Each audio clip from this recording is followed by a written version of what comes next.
There's something no one has told you, but it has defined your life since the first "I am" you learned to say. No matter how many techniques, prayers, or videos you've watched, if your vibration isn't aligned with the truth of who you are, everything becomes a wasted effort. And the worst part, you may not even realize that you're sabotaging your own reality with innocent automatic phrases like, "I'm anxious," "I'm limited," "I'm unlucky." This is more serious than it seems. Most people believe that simply thinking positively is enough.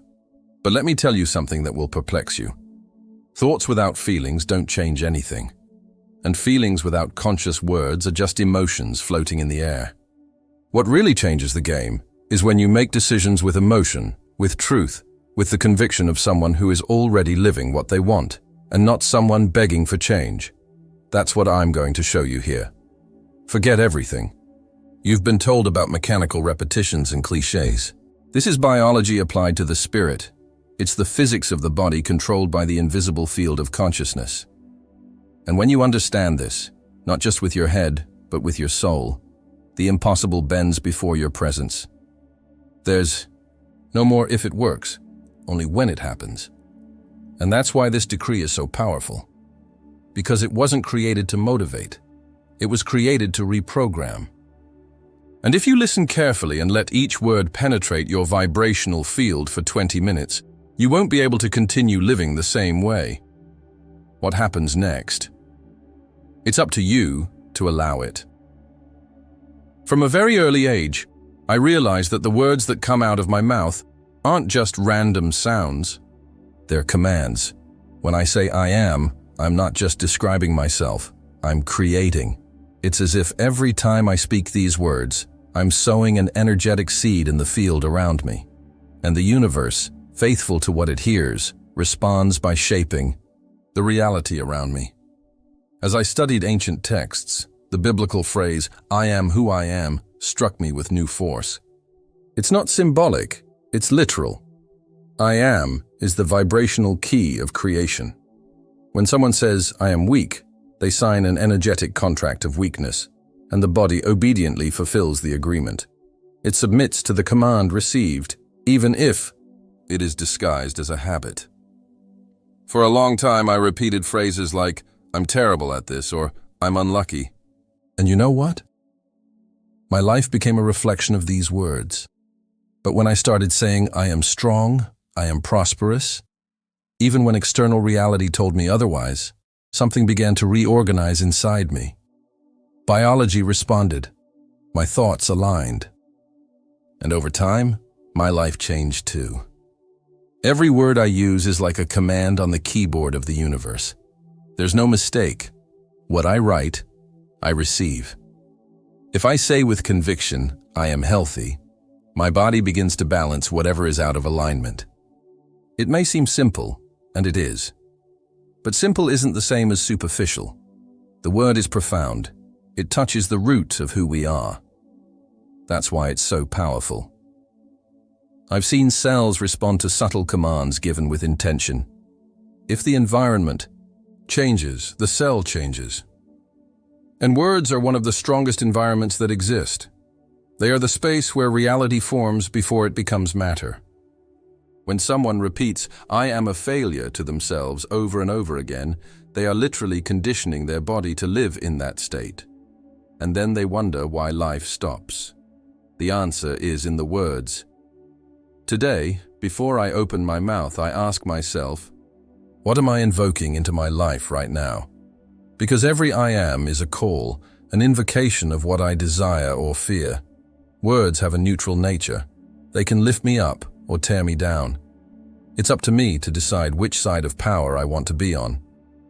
It's as if each sentence is a button. You press it, it activates.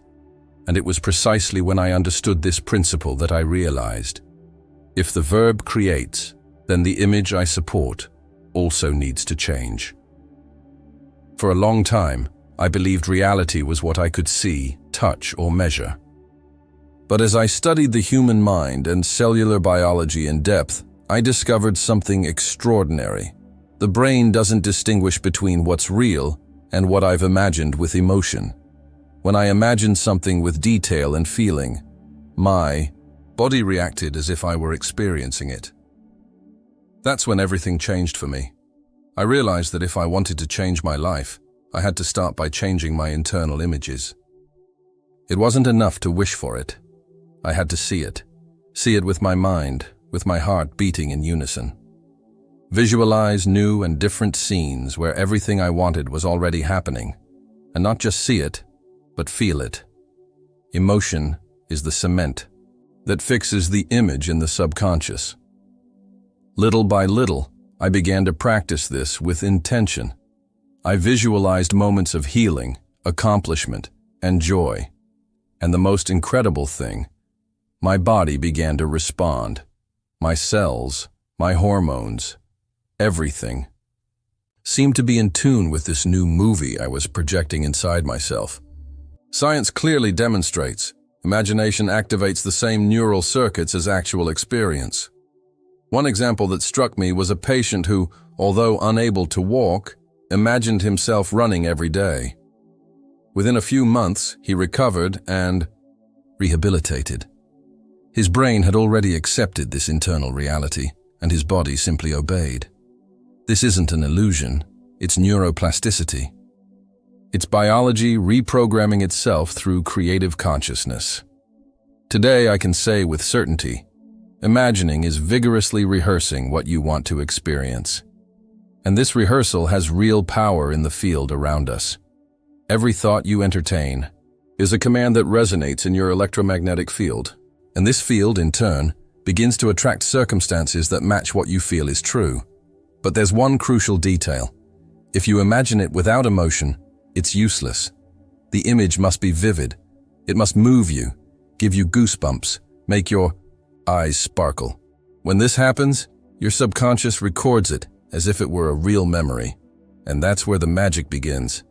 Because from that moment on, everything begins to conspire to manifest what you've already felt. And that's why, before I even open my mouth to declare something, I'm careful about what I project inside. Because the word is activated, but it's the image that supports the decree that follows. Early in my career, I didn't even realize the impact certain words had on me. I thought saying, "I can't," "it's difficult," or "this will never work," was just a figure of speech. But the more I studied cellular behavior and the human energy field, the clearer it became. These words are destructive commands. The body and mind don't filter out irony or exaggeration. They obey. Every time someone says, "I don't deserve it," a blocking frequency is installed in your system. It's as if you're locking the door to abundance with your own key. Words carry weight, and the energy behind them carries even more weight. When you say negative phrases, you create small mental programs that limit your actions and reactions.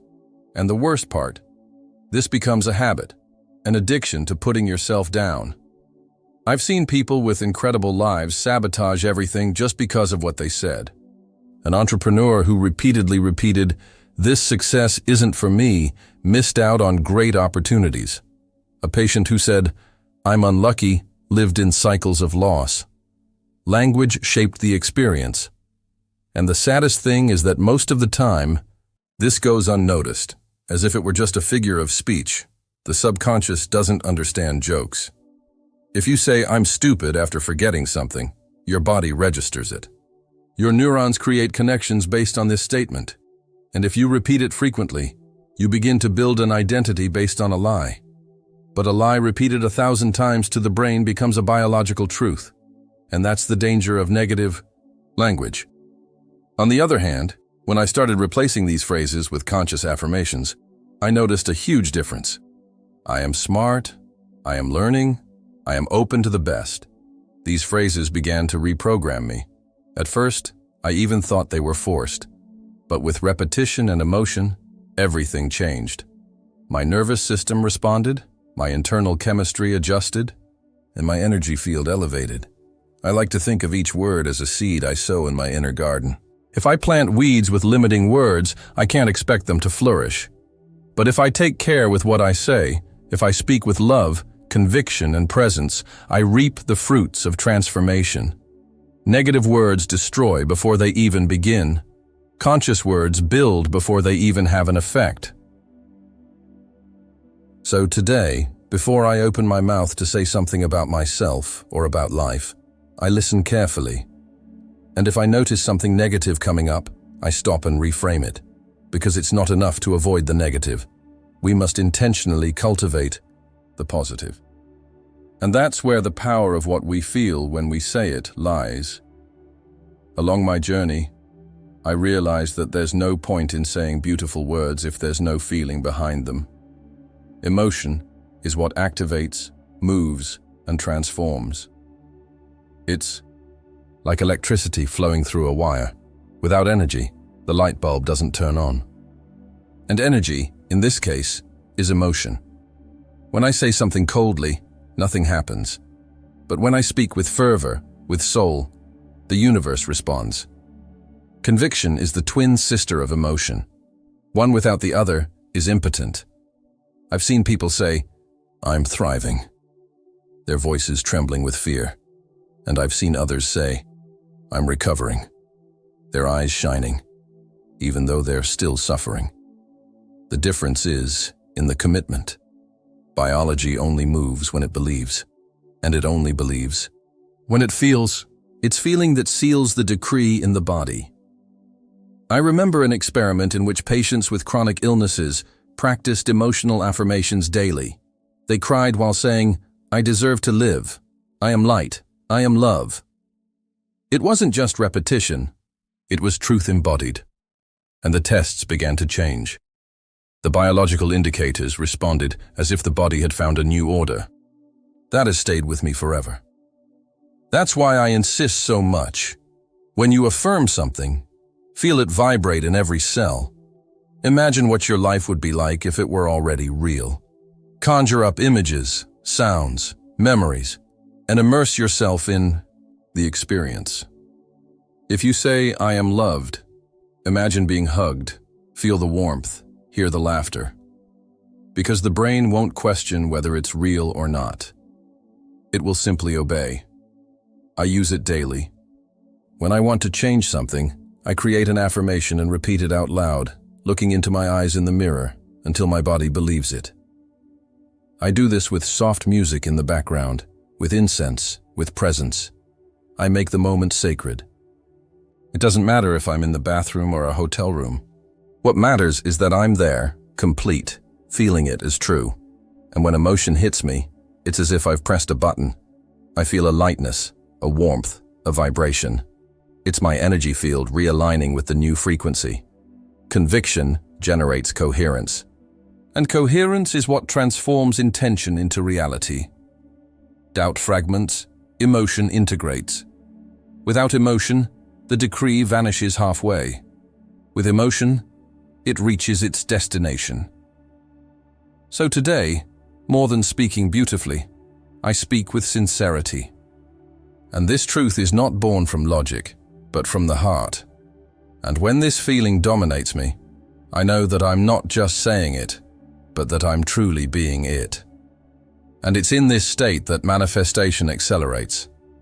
But this only happens when the speech comes from something beyond motivation. It comes from something much deeper. For a long time, people mistook my teachings for cheap self-help. But I'm not talking about motivational quotes stuck on the refrigerator. It's about recognizing your own power as a co-creator. I'm not a beggar begging the universe for crumbs. I'm part of it. And because of that, I can directly influence what I experience.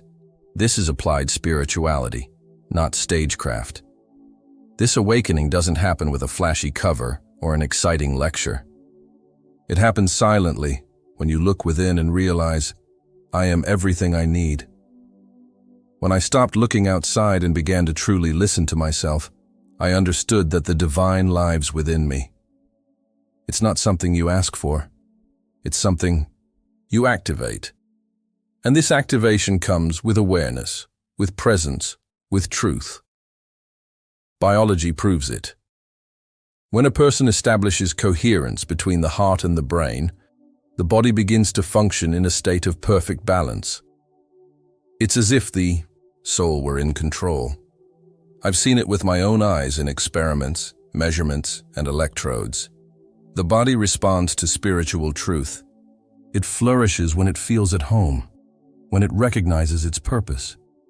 I'm not here to teach you tricks, but to show you that you already are everything you seek. Self-help says, do this and that and you'll be happy. Spiritual awakening says, you already are. The difference lies in the origin of the movement. One comes from lack, the other from memory.